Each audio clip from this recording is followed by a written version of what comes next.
tad mēs braucam uz Tuksnesi.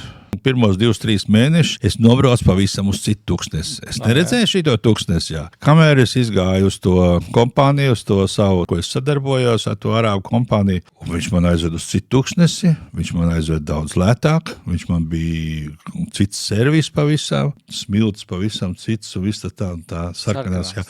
Es zinu, ka 70%, ja jūs pirksiet Tuksnesi, patiešo, jūs brauksiet pa to Tuksnesi, kurš nav tik foršs. Cik tā ka pilnīgi jauni likās. Tu brauc un vispār nekādas problēmas, nekāda aizķeršanās neslāps, viss ir ideāli. Tu brauc tādā rindiņām pa visādiem kalniem, augšām, lejām, un tu pats vari braukt, pats vari izbaudīt. Vēl mēs tur braucām ar džipu pa kalniem, tas laikam ir trakākais tāds, tur jābūt tur iekšā. Brauc un mēģina tevi apgāzt, mēģina tevi iebaidīt, bet sajūta ir labs, adrenalīns ir augsts. Mums bija vienā grupā sieviete noģība.